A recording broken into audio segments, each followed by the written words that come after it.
Hoje, 18 de setembro, celebramos a memória de um dos santos mais singulares da história da Igreja, São José de Cupertino.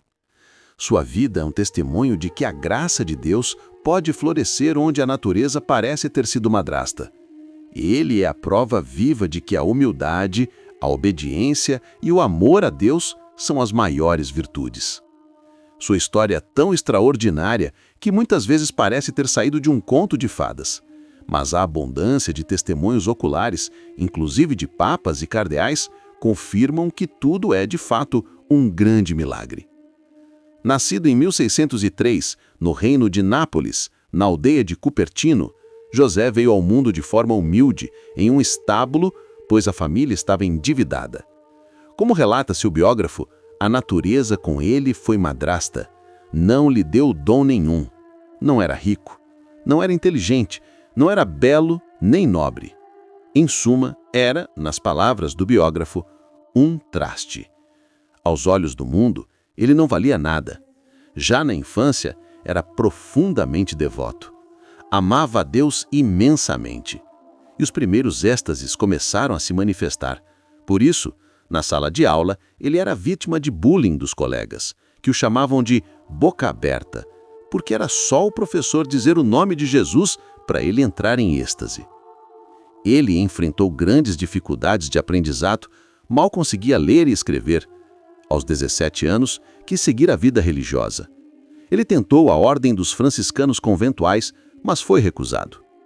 Depois foi admitido pelos capuchinhos, mas sua falta de jeito e seus êxtases, nos quais deixava cair pratos e derrubava tudo, fizeram com que fosse dispensado. Ao ser mandado embora, descalço e sem chapéu, foi assaltado e agredido no caminho de volta para casa. Lá, sua mãe, dura e severa, o maltratou por ter sido expulso de uma casa santa. Anos mais tarde, ele diria: "Eu não precisei de noviciado, tive a minha mãe." Finalmente, sua mãe insistiu no convento dos frades e ele foi aceito de volta, mas apenas como servo, encarregado de cuidar da mula do convento. E foi ali, na simplicidade daquela tarefa, que a brasa do amor a Deus, escondida sob as cinzas de sua natureza, começou a arder intensamente. Os frades perceberam sua profunda piedade e, aos poucos, o admitiram na ordem. Em 1628, veio o maior desafio, o exame para o sacerdócio. Era um desastre anunciado, pois ele não passava em exame nenhum. Mas no dia da prova, o examinador, impressionado com a inteligência dos outros, fez uma pergunta muito fácil.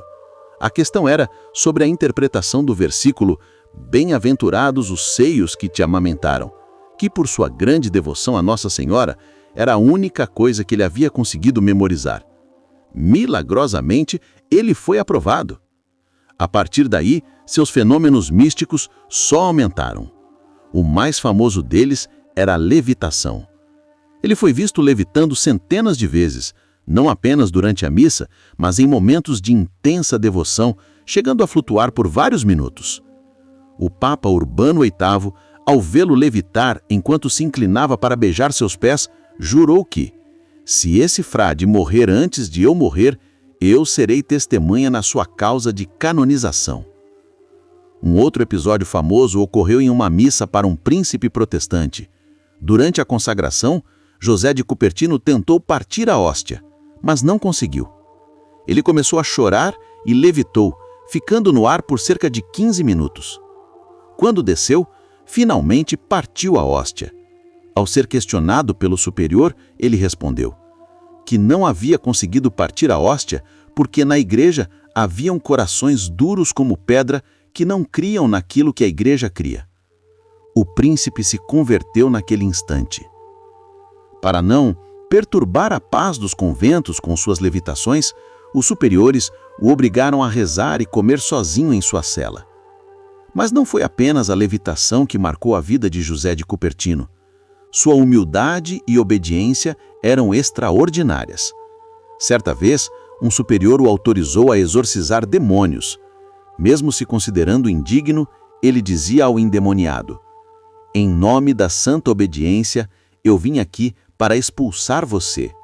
Mas se você não quiser sair, não saia. Eu só estou aqui obedecendo." E diante dessa obediência, os demônios saíam. Houve um dia em que uma mulher endemoniada o agrediu com um safanão no rosto.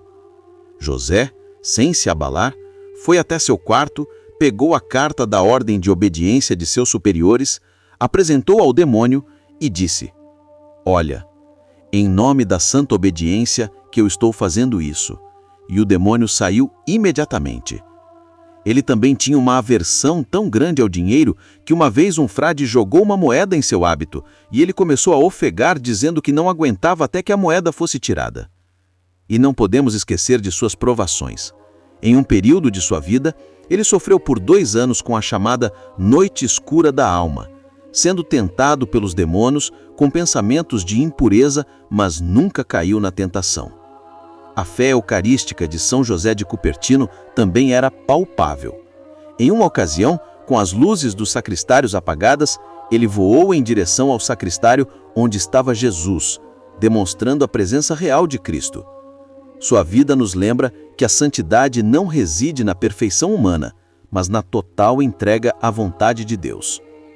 São José de Cupertino morreu aos 60 anos, em 18 de setembro de 1663, em Osimo, na Itália, onde está o seu túmulo na igreja de São Francisco. A grande quantidade de testemunhas, inclusive de papas, cardeais e bispos, que atestam sua vida em milagres, é a prova de que sua história não é uma invenção do povo daquela época, mas a realidade de um homem que sofreu muito e amou muito. De fato, debaixo das cinzas de uma natureza madrasta, a brasa da graça de Deus nele tudo fez. Agora, unamo-nos em oração ao padroeiro dos estudantes, pedindo sua intercessão. Ó grande São José de Cupertino, que por vossa prece obtivestes de Deus ser arguido em vosso exame apenas sobre a matéria que sabias, conceda-me, eu vos suplico, obter mesmo êxito nas provas e exames de meus estudos. Intercedei por mim junto a Jesus e Maria, para que o Espírito Santo me ilumine, me concedendo a luz da sabedoria, para que eu possa assimilar todo o conhecimento necessário. Amável protetor meu, faze com que eu me esforce em meus estudos e que minha vida seja digna de sua santidade. Amém.